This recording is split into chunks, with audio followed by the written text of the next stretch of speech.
प्रकार के जातीय गणित जो सेट हो रही है पीडीए फार्मूला, उसके तहत जो है लड़ाई बहुत मस्त होगी और एनडीए गठबंधन अब की बार अयोध्या से जीतने जा रही है। पीडीए की बात की आपने, पिछड़ा दलित, जी हाँ। क्या मामला निकाला जाए इसका? पीडीए में बहुत सुन रहा हूँ कांग्रेस और समाजवादी पार्टी पीडीए पे चुनाव लड़ना चाहते हैं, तो सौड़ों का क्या होगा बेचारों का? सवर्णों उसमें किसी को अलग थोड़ी ना किया। पीडीए मतलब दलित, पिछड़ा, अल्पसंख्यक अथवा अति गरीब। जो अति गरीब है वो किसी भी जाति का हो सकता है। अच्छा जी हाँ। तो अवधेश कुमार जी दलित प्रत्याशी हैं यहाँ से? दलित प्रत्याशी हैं और सबसे अच्छे हैं और उनके ऊपर किसी प्रकार का क्रिमिनल कोई एक्ट का कोई दाग नहीं है। 9 बार के विधायक हैं, 6 बार के कैबिनेट मंत्री हैं। पूरे उत्तर प्रदेश में उन्होंने विकास का जो काम किया है, 55 लाख महिलाओं को वृद्धा पेंशन और समाजवादी पेंशन समाजवादी सरकार ने उन्होंने देने का काम किया है। इसके तहत जो है चुनाव लड़ रहे हैं और अच्छा खासा समाज में उनकी पकड़ है। इसलिए अब की गठबंधन के प्रत्याशी काफ़ी मजबूत स्थिति में है अयोध्या की जमीन में। पिछली बार भी मजबूत थे लेकिन 2 लाख वोटों में सिमट गए थे गठबंधन के साथ भी। हाँ, सिमट गए, वो बात थी, बात आप सही कह रहे हैं, लेकिन उस समय की बात कुछ और थी, लेकिन इस समय की बात कुछ इस समय की बात कुछ और है कि उस समय की बात कुछ और थी? उस समय फैसला भी नहीं आया था, इस समय फैसला है, मंदिर बना हुआ है, मंदिर बना हुआ है। मैं मंदिर की बात नहीं करना चाहता हूँ। मैं भी हिंदू हूँ और मंदिर का पुजारी हूँ। हनुमान जी के दर्शन करने जाता हूँ, श्री राम का दर्शन करने जाता हूँ। अगर मंदिर के अलावा किसी अन्य मुद्दे पर चुनाव लड़ा जाए तो ज़्यादा अच्छा होगा। इन्होंने कहा था कि मैं हर 1 साल 2 करोड़ नौकरी दूंगा। 10 साल हो गए हैं, 2 करोड़ नौकरी 20 करोड़ हो जाती, लेकिन युवा रोजगार घूम रहा है। ईडी सीबीआई विपक्ष के ऊपर अभी कल अरविंद केजरीवाल को जो है मुख्यमंत्री पद से रहते हुए ईडी ने गिरफ्तार कर लिया। हेमंत सोरेन को गिरफ्तार कर लिया। एक सेकंड में आपको रोकूंगा। जब कोई भी भ्रष्टाचार करके बैठा होगा भ्रष्टाचार किसी सिंहासन पे, तो उसको गिरफ्तार तो किया ही जाएगा। भ्रष्टाचार तो बिना भ्रष्टाचार के तो ईडी गिरफ्तार करेगी नहीं। भ्रष्टाचार तो इनके साथ में ही है। अभी जो है ट्रोलर बांध में कितना बड़ा घोटाला हुआ है और तमाम पिछले बार काफी घोटाला हुआ, उसको एक क्यों नहीं? गरीबों की, पिछड़ों की, दलितों की जो भी बात है, संविधान की जो रक्षा करेगा उसको सबसे अच्छी मजबूती। अरे संविधान की आपने बहुत अच्छी बात कही। इंडिया अलायंस लड़ रही है चुनाव साथ में, उसका ही समूह डीएमके एक है। जी हाँ। दयानिधि स्टालिन की पार्टी। हाँ। अभी सनातन विरोधी उनके बेटे ने बयान दिया था, चर्चा में आए थे जी। तो दयानिधि स्टालिन का एक मैनिफेस्टो जारी हुआ, घोषणा पत्र। उस घोषणा पत्र में उन्होंने कहा है कि सीए को हटा देंगे, वहां से सीएए को हटा देंगे, समझ रहे हैं ना? उन्होंने कहा कि हाँ, वो आप बात करें। उन्होंने कहा सीए हम यहाँ लागू नहीं करने देंगे। हाँ, और उसके बाद एक बात और उन्होंने कही, श्रीलंका से आए हुए शरणार्थियों को नागरिकता देंगे, उन्होंने कहा। हाँ, अब मुझे समझ में नहीं आता, अगर सीएए लागू ही नहीं रहेगा तो विदेशी शरणार्थियों को नागरिकता कैसे मिल जाएगी? बात सही है। केंद्र सरकार ने जो सीए तो कानून, ये मैनिफेस्टो मतलब घोषणा पत्र को गलत मान लिया जाए? उनका अलग अपना विचार है, वो वहाँ के मुख्यमंत्री हैं, अपने विचार हिसाब से करेंगे। लेकिन जो सीए लागू है, जो बाहरी अल्पसंख्यक है, वो अपना ही मैनिफेस्टो नहीं जारी किए हैं, पूरे इंडिया गठबंधन का मैनिफेस्टो जारी किए हैं। और उन्होंने ये भी कहा है कि हम नागरिकता देंगे, नागरिकता के साथ साथ बहुत सारी ऐसी सुविधाएं देंगे। और एक बात और कही उन्होंने, सुप्रीम कोर्ट की एक खंडपीठ तमिलनाडु में शुरू करने की बात कह रहे हैं।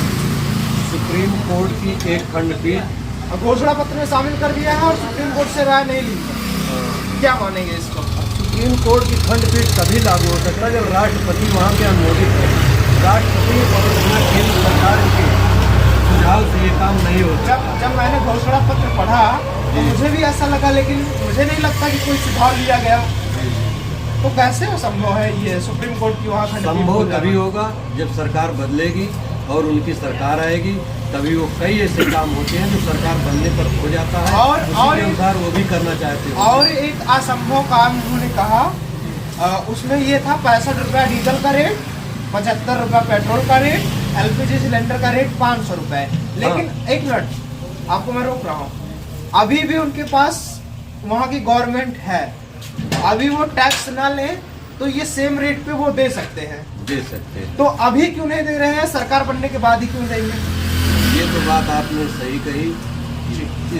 इस समय जो पेट्रोल का दाम है, डीजल का दाम है, प्रदेश सरकार उसमें 40 रुपए प्रति लीटर, 105 रुपए लीटर तो उनको ये चीजें पहले लागू कर देना चाहिए। अगर वो पहले लागू करके ये पेश कर देते हैं कि हम 75 रुपये डीजल पेट्रोल दे रहे हैं और 55 रुपये डीजल दे रहे हैं, अगर ऐसा पेश करते हैं तो संभवतः ये काम संभव हो सकता है और ये हो भी सकता है, क्योंकि वो 1999-2000 के बाद जो प्रति बैरल डीजल पेट्रोल का दाम था उससे कुछ ही पैसे इस समय बढ़ा हुआ है। बीच में केंद्र सरकार ने कहा था कि हम डीजल और पेट्रोल के दाम को कम करेंगे, लेकिन राम मंदिर प्राण प्रतिष्ठा के महोत्सव में उन्होंने ये सब बातें भुला दिया। आज वही का रेट है और जब आचार संहिता लग गया तो इन्होंने 2 रुपये सस्ता कर दिया। तो ये सब जब चुनाव आता है तो सस्ता कर देते हैं, उसके बाद महंगा हो जाता है। आज महंगाई चरम पे है। दाल देखिए 140 रुपये हो गई है। नमक जो 8 रुपये 10 रुपये किलो बिकता था 2014 के पहले, आज 28-30 रुपये में है। यूरिया की बोरी जो 50 रुपये 50 किलो की आती थी, इस समय 40 किलो की हो गई है। तो ये तमाम चीज़ें हैं महंगाई बढ़ाने के, इसको सोचना होगा केंद्र सरकार को, और जो नीतियां हैं वो जनहित में लागू करना होगा। और युवा जो बेरोजगार हैं उनको ज़्यादा से ज़्यादा नौकरी में लाना होगा। अभी कुछ लोग यहाँ कह रहे थे आप एससी हैं आप एससी? जी हाँ, हम तो एससी हैं। तो आपकी तो पार्टी मैं सुना हूँ बहुजन समाज पार्टी है, ऐसी क्योंकि कोई यहाँ बात जितने नहीं। यादव जी लोग हैं उनकी पार्टी समाजवादी पार्टी है, तो उस हिसाब से आपकी पार्टी बहुजन समाज पार्टी होनी चाहिए। ऐसी कोई बात नहीं है। दलित समाज का नेता भाजपा में भी है, बसपा में भी है और सपा में भी है। ऐसी कोई बात नहीं है कि अगर मैं दलित हूँ तो बहुजन समाज पार्टी का हूँ।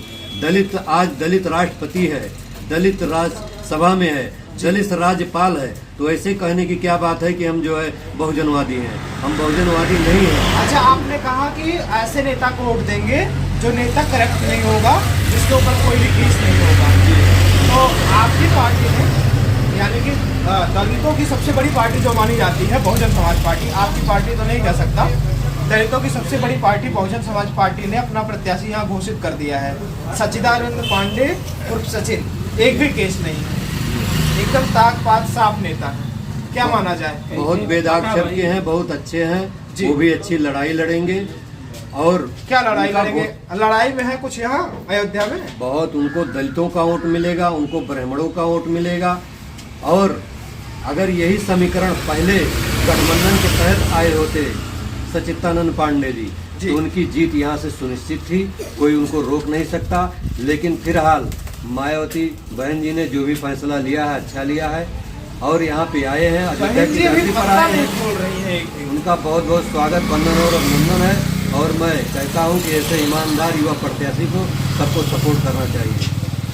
अभी आप कह रहे थे समाजवादी पार्टी को सबको सहयोग करना चाहिए, अभी आप कह रहे हैं कि बहुजन समाज पार्टी को सहयोग करना चाहिए। मुझे समझ में नहीं आ रहा है, ये दोहरी राजनीति है। दोहरी राजनीति नहीं है। तो हमने कहा अगर गठबंधन के तहत आए होते तो उनका भी स्वागत था। अच्छा। लेकिन अच्छे हैं, युवा हैं, आए हैं राजनीति में, उनका भी स्वागत है, ऐसा मैंने बोला। अच्छा, क्या माना जाए कि पूरी तरह से दलितों की पार्टी आज पीडीए जो फॉर्मूला अखिलेश यादव जी ने चला है, इसके तहत दलितों की पार्टी सपा बन रही है या दलितों की और भी पार्टियां पैदा हो रही है? जो दलितों के हित बात करेगा, पिछड़ों के हित की बात करेगा जी, वही जो है दलितों और पिछड़ों की पार्टी है, चाहे समाजवादी पार्टी हो, चाहे बहुजन हो, चाहे भाजपा। भाजपा भी दलितों की बात कर रही है। भाजपा का जो प्रधानमंत्री है, क्यों नहीं कर रही है? वो भी इसी वर्ग से है। बिना एससी के वोट से, बिना पिछड़े के वोट से कोई जो है प्रधानमंत्री नहीं बन सकता है, कोई मुख्यमंत्री नहीं हो सकता है, क्योंकि दलितों पिछड़ों की आबादी पूरे हिंदुस्तान में सबसे ज्यादा है। एक श्रीमान जी थे, अभी यही मैं बात कर रहा था, उन्होंने बात करते हुए बताया कि जे पैसा दे वही चुनाव वोट दे दे। नहीं, ऐसी कोई बात नहीं है। पैसे पर राधे भाई, मुद्दा आपने जो बोला वो बात सही है। राधे, कुछ पैसा ही सब बटा था ये। नहीं, ऐसी कोई बात नहीं। हम लोग पैसे पे चुनाव नहीं कर रहे हैं, वोट नहीं करेंगे, क्योंकि पैसे के मुद्दे पर यदि हम लोग वोट कर देंगे और भ्रष्ट और करप्ट कोई सरकार बना लेगा तो आने वाली सदियां हम लोगों को माफ नहीं करेगा। इसलिए हमको ईमानदार, टिकाऊ और अच्छा प्रत्याशी चाहिए, जो समाज का विकास करे, जो देश का विकास करे, जो शिक्षा को सही से लागू करे। गरीबों को शिक्षा मुक्त होनी चाहिए, पिछड़ों को शिक्षा मुक्त होनी चाहिए। शिक्षा मुक्त तो है, लेकिन आप लोग अपने बच्चों को भेजते ही नहीं।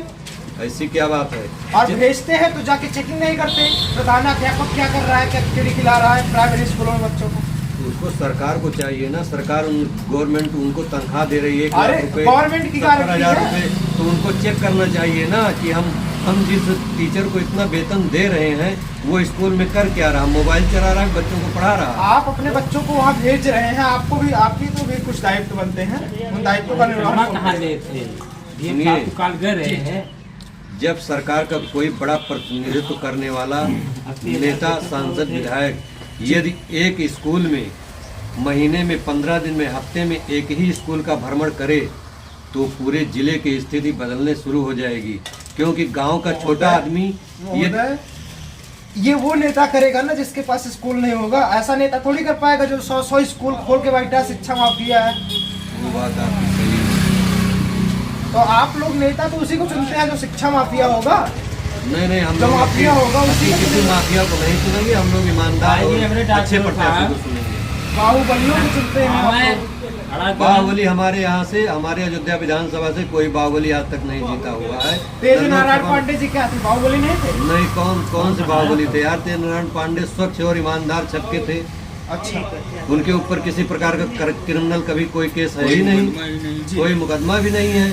क्या बात करते हो? राज्य मंत्री रहे हैं, अच्छा काम किए हैं, सड़कों का निर्माण कराए हैं, तमाम अच्छे काम कराए हैं, पूरी लाइन, सीवर लाइन अयोध्या में बिछवाए हैं, ऐतिहासिक काम करके गए हैं 2012-17 के बीच। चलाया मैं। लल्लू सिंह के विकास को किस तरह से देखते हैं? लल्लू सिंह जब ऊर्जा राज्य मंत्री थे उन्होंने अच्छा काम किया था और उनकी ईमानदार और अच्छी छवि है और वो भी लोकप्रिय हैं, लगातार दोबारा सांसद हैं। उनका मैं मान सम्मान सब करता हूं क्योंकि वो हमारे लिए भी लोकप्रिय हैं। आपको कुछ समझ में नहीं आ रहा है। एक बार आप सपा का सम्मान कर रहे हैं, दूसरी बार इंडिया अलायंस के प्रत्याशी का सम्मान कर रहे हैं, तीसरी बार आप बहुजन समाज के प्रत्याशी बहुत का गए रहे सम्मान कर डॉक्टर रहे हैं, साहब। चौथी बार आप भाजपा के प्रत्याशी का सम्मान कर रहे हैं। किसका सम्मान सम्मान तो करें? सबका करना चाहिए। सम्मान करने से क्या होता है? कोई हमारे द्वार पे आएगा तो उसको भगा थोड़ी ना देंगे, उसको पानी पिलाएंगे, उसको मीठा खिलाएंगे जो हो सकेगा। सम्मान करने वाली बात अलग है और अपने मन से जो आप वोट करता है उसकी बात अलग है। इस बात को यादव समाज के लोग क्यों नहीं समझते? मैं जहाँ यादव समाज के लोगों से मिलता हूँ वो सारे लोग एक ही बात कहते हैं, एक ही स्वर में, कि अखिलेश यादव को वोट करेंगे। क्या कारण हो सकता है? जातिवादिता हावी है कि अखिलेश यादव ने उनके लिए कुछ खास कर दिया है जो और लोगों को नहीं दिख रहा है?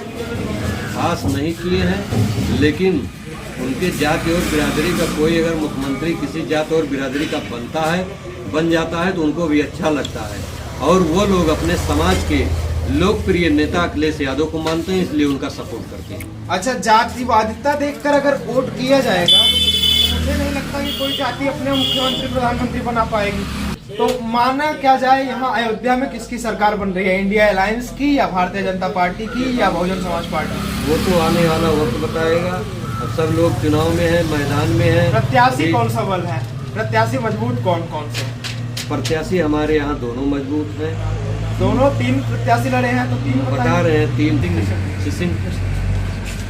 माननीय सांसद लल्लू सिंह 2 बार से लगातार यहाँ से लोकसभा सदस्य हैं और माननीय अवधेश प्रसाद यहीं से मिल्कीपुर विधानसभा से अब की 9वीं बार विधायक हुए हैं और 7 बार कैबिनेट मंत्री हुए हैं।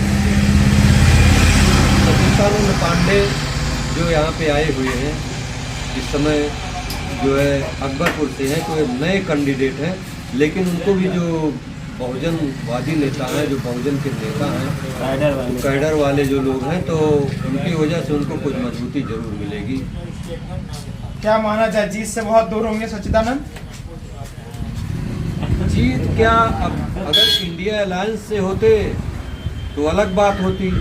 लड़ाई है, लड़ाई में तो अपना पक्ष रखेंगे। अभी तो उनका कोई वो आया नहीं है मैनिफेस्टो, क्या घोषणा पत्र जिसे कहते हैं कि क्या रहेगा क्या नहीं रहेगा, इसलिए क्या कहा जाए। पहली साइकिल खरीदी, क्या समझा जाए कि ये प्रत्याशी हमारे इनमें सबसे ज्यादा मजबूत लल्लू सिंह को माना जाए या अवधेश कुमार को? सबसे ज्यादा मजबूत इन समय इंडिया गठबंधन के प्रत्याशी माननीय अवधेश प्रसाद जी। लेकिन राम मंदिर के मुद्दे की वजह से तो नकारे के बने लोग। राम मंदिर को कौन नकारेगा? राम को हर कोई जानता है भैया, हर कोई उनकी पूजा करता है, हर कोई उनके पास जाता है। तो राम वाली बात अब खत्म हो गई। सुप्रीम कोर्ट के आदेश पर राम मंदिर बना है, प्राण प्रतिष्ठा हो गया है, सभी जाति और धर्मों के लोग वहाँ पे जाते हैं, 2-2 लाख की भीड़ होती है। सब जा करके वहाँ पे जो है अपना जो है चढ़ावा करते हैं और राम का नारा लगाते हैं। तो इसलिए जाति धर्म से हटके अब ये इस बार चुनाव होगा, विकास के मुद्दे पर होगा, संविधान के नाम पर होगा, शिक्षा के नाम पर होगा। महोदय, विकास का मुद्दा तो आपने बहुत अच्छा छेड़ा। विकास किसकी सरकार में हो रहा है? कुछ लोग कह रहे हैं कि सपा विकास की, कुछ लोग कह रहे हैं कांग्रेस विकास की, कुछ लोग कह रहे हैं भारतीय जनता पार्टी विकास कर रही है। अगर 70 साल में कांग्रेस विकास न की होती तो आज जिस पायदान पर हम लोग खड़े हुए हैं यहाँ पर ना होती। जो लोग कहते हैं कि 70 साल में कुछ नहीं हुआ, उनको पहले ये सोच लेना चाहिए कि 70 साल के पहले हम क्या थे और आज हम क्या हैं। अच्छा, एक और बात, आरोप लगते हैं वर्तमान सरकार पर कि ईवीएम से चुनाव हटवा के बैलेट पेपर के माध्यम से चुनाव हो। जी, क्या आप क्या चाहते हैं? मैं भी यही चाहता हूँ कि ईवीएम बैन होना चाहिए। जिस तरीके से अन्य देशों में बैलेट पेपर से चुनाव होता है, उसी तरीके से चुनाव होना चाहिए। लेकिन ये ईवीएम से चुनाव 2004 से होता आ रहा है और 2004 में पहली बार अटल बिहारी वाजपेयी जी की सरकार के बाद जब कांग्रेस सत्ता में आई, उसी समय ईवीएम लागू हुआ था। और पहला चुनाव ईवीएम से हुआ, दूसरा चुनाव ईवीएम से हुआ, तो कांग्रेस जीत गई। अब 2 चुनाव में भाजपा जीत रही है, गलत क्या मानते हैं? ईवीएम गलत इसलिए है, जब चंद्रयान 3 को यहाँ से बैठ करके कंट्रोल किया जाता है तो ईवीएम को जिले मुख्यालय से क्यों नहीं कंट्रोल किया जा सकता है? अब यही आप जान लीजिए, बाकी क्या कहा जाए। आप भी समझदार हो, पत्रकार हो। जिले मुख्यालय से ईवीएम को कंट्रोल कर लिया जाता है। क्या किया जाता है उसको तो ईवीएम चलाने वाले लोग कहते हैं, लेकिन जन जन की आज यही पुकार है कि ईवीएम को बैन होना चाहिए। आप गांव में जाइए, देहात में जाइए, अनपढ़ गंवार या किसी अशिक्षित लोग से पूछ लीजिए, वो भी यही कहने के लिए तैयार है कि ईवीएम को बैन किया जाए। लेकिन ये नारा सशक्त होता अगर उसी समय, तो शायद कांग्रेस की 2 बार सरकार ही नहीं बनती, बैलेट पेपर पे चुनाव होता। वो पहली बार था, लागू हो गया था, उन्होंने करवा दिया, ठीक है, लेकिन अब इसको बैन करना चाहिए। अब इस स्वच्छ और ईमानदारी के लिए या तो महोदय निष्पक्ष फिर कैसे हो पाएगा? बैलेट पेपर पे चुनाव होते हैं, उसमें तो लोग खुद ही स्याही मार देते हैं, भ्रष्टाचार कर लेते हैं। कैसे से अरे पिछले दिनों आपने देखा नहीं क्या, माफिया लोग कैसे वोट डालते हैं? अभी जयपुर की घटना आपने देखी नहीं क्या? दुकानें खोले हुआ, वो तो बात सही है, लेकिन ईवीएम में तो ये है कम से कम कोई लगा तो नहीं सकता, जो जाएगा अपने हाथ से लगाएगा। ईवीएम से चुनाव हो, लेकिन ईवीएम में निकलने वाली पर्ची को भी गिना जाए और उसके मत को भी गिना जाए, ताकि ये पता चल जाए कि जो पर्ची जितना निकलती है क्या उतना वोट ईमानदारी से मिलता है, कि पर्ची केवल अलग निकलती है या वोट कहीं और जाता है। कौन सा प्रत्याशी कितना प्रबल है यहाँ। और ये अयोध्या लोकसभा है और अयोध्या विधानसभा है, रसूला बाग चौराहा है, और यहाँ डॉक्टर साहब अपनी दुकान खोलकर बैठे हुए हैं। इनको सारा राजनीतिक अनुभव है। ये जाति से ऊपर उठकर, धर्म से ऊपर उठकर सोच रहे हैं, और जो प्रत्याशी विकासशील होगा उसको वोट करेंगे। लेकिन कुछ लोग ऐसा नहीं सोच पाते। बाकी आप इनके बारे में क्या सोचते हैं अपने राय कमेंट बॉक्स में जरूर दें। आप नेटवर्क उत्तर भारत के इस चुनावी यात्रा के विषय में क्या समझते हैं अपने राय कमेंट बॉक्स में